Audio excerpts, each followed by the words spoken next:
Hello internet friends, and welcome back to my series where we look for quality clothing within a brand. Today we are doing another revisit. Uniqlo is having a bit of a quote-unquote viral moment, and I need to talk about it. Uniqlo has gone viral quite a few times over the last few years, and they are just picking up steam yet again. So I've already done a deep dive into the company, and I will leave a link somewhere up here if you're interested in watching it. Today, we're gonna focus on the new items, and I say new because some of these are just plain strategy. The interesting thing about Uniqlo is they are a publicly traded company. Fast Retailing is the parent company, and fastretailing.com gives you every earnings report and inside perspective going all the way back to 1997. It's not like you get to see internal documents or anything, it's more like PowerPoints for shareholders, but you can get a pretty decent glimpse into some of the strategies they have in place in the different global markets and the company in general. Just 3 years ago, the North American market was operating at a loss. Uniqlo just simply didn't have the brand awareness here yet. But as of today, they're in the green. North America alone, they've grown revenue to roughly 271 billion yen, which is about $1.8 billion. And they're now generating around 295 million in profit in this region. The CEO of Fast Retailing, Tadashi Inai, has spoken very openly about his goals of making the brand the largest apparel retailer in the world.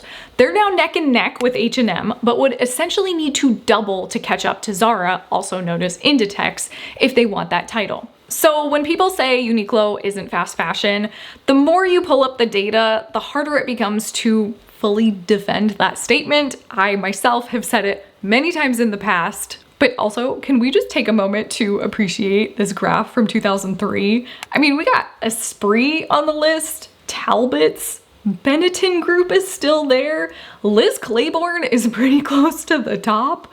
Like, man, we're living in a completely different world now, and it's wild. If you've scrolled TikTok or Instagram lately, it's pretty clear how they've accomplished this newfound viral sense of urgency. So many of their items have gone viral and created a buzz unlike anything I've ever seen from them before. And also, before we dive into this, it's worth noting, I like Uniqlo. For the price point, I think they have some really good stuff. They remind me of Gap in its golden years. Quality is at a price that is completely unmatched. But today I want to look at these viral items under a critical lens and see what we have. One of my favorite parts about Uniqlo is you have the option to get your pants tailored on site. Not every store offers this flexibility. I talk about this so much on my channel about how off our sizing system is and how sometimes taking it into your own hands can make a world of difference in your wardrobe. And that is where the sponsor of today's video, Craftsy, can really help. Craftsy is your online resource for all things creative. They have over 2,000 classes, but the ones that I've been into lately are their sewing and tailoring classes, because tailoring is one of the things that feels so intimidating until someone actually shows you how to do it.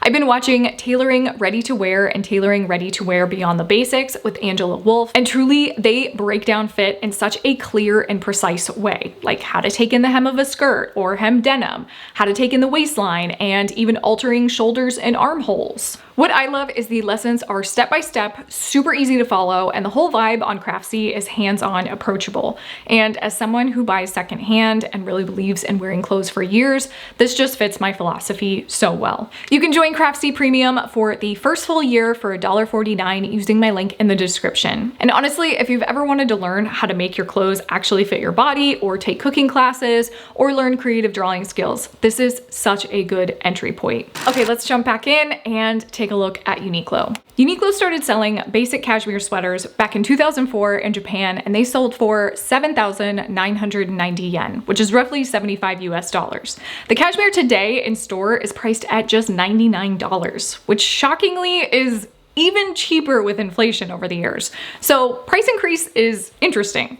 I don't want to say fair because that all depends on how it's made today. According to the 2003 launch report, they were made of the highest grade of cashmere. Then in 2013, claims were that the cashmere is 15.5 to 16.5 microns, so no longer the highest grade of cashmere. And after that, the trail unfortunately runs cold and they stopped sharing much more information about the quality. Now it's just marketed as high quality cashmere. Now I know this video would be really cool if all of a sudden I whipped out the same cashmere from 2004 and compared it to today's, but alas, I'm not that cool and this video won't be that scientific. But I did venture into Uniqlo to try on said cashmere, and give you my thoughts. Is it worth $100? In my opinion, I think it's a good price point. I think the market now is pretty competitive at this price point. You're getting the same budget cashmere just about everywhere. The one leg up Uniqlo has is they do have a really decent range of color options. And even at mass scale, they know how to keep clean and well-designed styles with quality control. But it's definitely you get what you pay for. And this is still considered a budget cashmere. You're looking at marginal differences and brands like Quince and Nadal, with the most noteworthy difference being Uniqlo's rigid quality control standards. But I did wear my 60-year-old heirloom Valentine cashmere sweater at the time of try-on and can say, without a doubt, the hand feel is worlds apart. But a sweater like this in today's market would probably run $1,000+. And that, my friends, is why eBay is your best friend if you want high quality items. With Uniqlo keeping the price about the same, adjusting for inflation and factoring rising costs on tariffs and production costs, I can't help but wonder where the sacrifices, if any, in quality have been made over the years. Okay, now let's move on to a truly new and viral item, the Heat Tech Cashmere. This is a base layer meant to be worn in colder regions. I'm in Florida, so not really a necessity for me out here. Per fastretailing.com, this top is an answer to customers requesting base layers made of natural materials. So I naturally have a really hard time with this one when the percentage of cashmere is just 9%. The other percentage being 57% acrylic, 28% rayon, and 6% spandex. Over half the garment is crude oil. So the science behind Heat Tech is rayon and acrylic absorbs the moisture and creates heat, along with the cashmere, using its natural air pockets, and the spandex gives it the stretch. There is no denying that the concept of the base layer works. It's lightweight, packable, great for travel, great for layering, but to say it's an answer to customers wanting natural materials is a bit of a joke.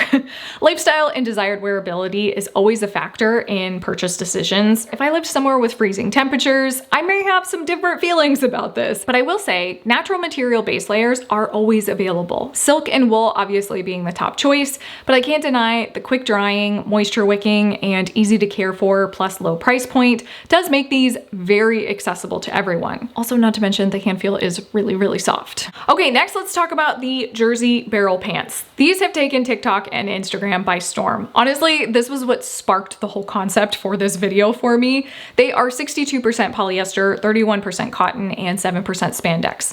Uniqlo does have a few other barrel pants, but this specific style is the one getting the most attention. And they know it, because when I went into the store, they had a ton. I think what makes these really stand out is the pocket and the shape. The pocket creates a really unique, sorta relaxed look as opposed to traditional side pockets. It almost forces the design to take on an even more structural look. And that's really what the barrel shape is all about. It has a twisted pant leg, so it bows out. This is also a unisex fit. Obviously, with high percentages of crude oil being used, I'm not a huge fan of these. I have some barrel pants I got from Uniqlo 2 years ago now that are 100% cotton and have a very similar fit. But I do think one of the biggest talking points about these pants is the fit. They run big, but they do have a fair amount of stretch to them because of the poly spandex. So that's what makes them ultra comfortable. And as always, if you have a Uniqlo nearby, they do offer in-store tailoring. Let's talk about the most viral campaign of them all, the biggest buzz. And this collection has been happening every year, twice a year since 2017. But this year was a little different. The J.W. Anderson collection. I mentioned in my Uniqlo deep dive how worth it the designer collabs are, and J.W. Anderson is one of the bigger names making collections for Uniqlo, dropping a collection for fall, winter, and spring, summer. Jonathan Anderson is a major name in the fashion world. He has his own line, J.W. Anderson. He is the former creative director at Loewe and recently took on the role of creative director at Dior for both menswear and women's wear. Honestly, if this video of him at his Dior premiere doesn't make you fall in love with him, I don't know what will. He is just having such a profound cultural moment right now, and it makes perfect sense why people are scooping up the collection at Uniqlo left and right, especially when the viral videos are saying get Dior for less. So, are they worth it?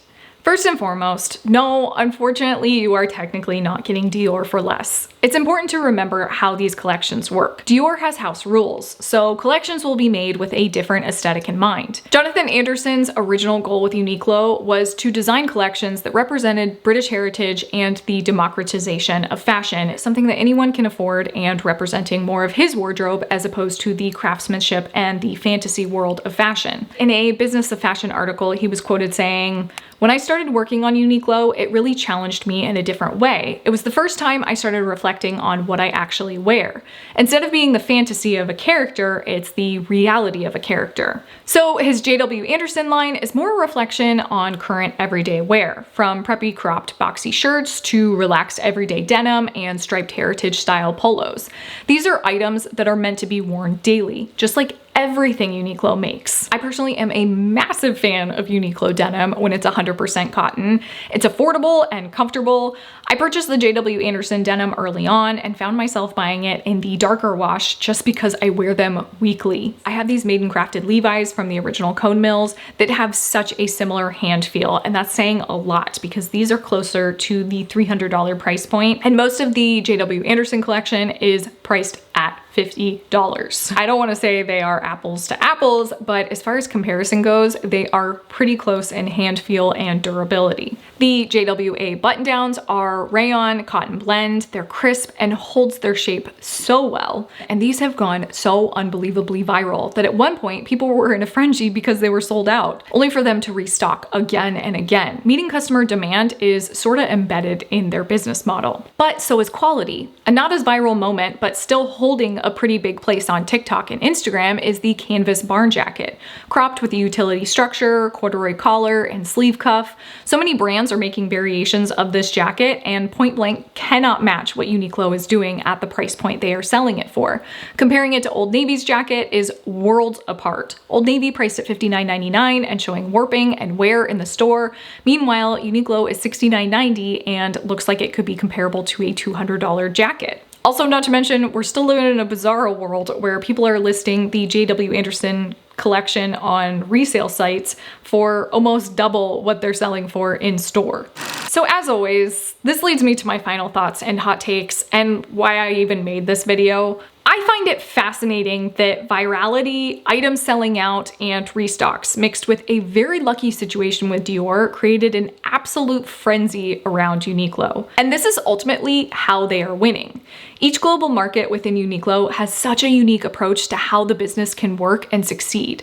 But I think it's quite a case study in how sales and psychology works and how the North American market has fallen in love with Uniqlo. And quite frankly, it's about time. But I ultimately fear it's for all the wrong reasons. Uniqlo is lifewear. It's literally in the title of their magazine. You never have to worry about things selling out and being gone forever, or at least you shouldn't.